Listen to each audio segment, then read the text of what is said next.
So software job చేసేవాళ్ళు యూజువల్గా 8 to 10 hours అలా కంటిన్యూస్గా కూర్చుంటారు అనమాట. వీళ్ళు మామూలుగా ఏంటంటే అండి 3 డిఫరెంట్ కేటగిరీస్ ఉంటాయి. ఫస్ట్ కేటగిరీ వచ్చేసి మైల్డ్ అంటాం. అంటే 4 to 5 అవర్స్ కూర్చునే వాళ్ళని మైల్డ్ అంటాము. 5 to 8 అవర్స్ కూర్చునే వాళ్ళని మోడరేట్ అంటాం. 8 పైన ఇంకా ఎన్ని అవర్స్ ఎక్స్ట్రా కూర్చున్నా సరే దీన్ని సివియర్ కేటగిరీ కన్సిడర్ చేస్తాం అనమాట. మామూలుగా ఇలా ఎక్కువసేపు కూర్చుంటే ఏమవుతుందంటే ఫస్ట్ వచ్చేసి మన మోకాళ్ళ చిప్ ఉంటుంది, అంటే నీ క్యాప్ ఉంటుంది. నీ క్యాప్లో ప్రాబ్లమ్స్ వస్తూ ఉంటాయండి. దానికి కాండ్రోమలేషియా పెటల్లా అంటాం, లేదంటే పెటలోఫెమరల్ పెయిన్ సిండ్రోమ్ అంటాం. ఇంకోటి వచ్చేసి కాఫ్ మజిల్స్లో క్రాంప్స్ వస్తూ ఉంటాయి అన్నమాట. మళ్ళీ మనం కూర్చునేటప్పుడు ఏంటంటే ఇనిషియల్ ఒక 30 to 45 మినిట్స్ వరకు స్ట్రైట్గా అప్రైట్ కూర్చుంటాం. కానీ దాని తర్వాత మనకు తెలియకుండానే ముందుకు బెండ్ అవటం, నెక్ వంచి పనిచేస్తూ ఉంటాం అనమాట, ఇలా లాంగ్ అవర్స్ కూర్చునే వాళ్ళం.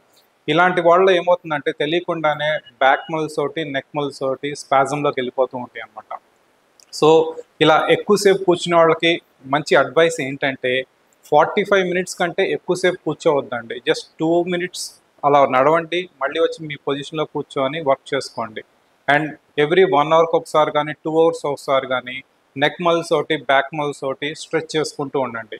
ఇలా మనకి గుర్తు లేకపోయినా సరే అలారం అన్నా పెట్టుకొని ఇలా చేసుకుంటే మీకు ఫర్దర్గా బ్యాక్ పెయిన్ ఒకటి, నెక్ పెయిన్ ఒకటి రాకుండా ఉంటాయి అన్నమాట.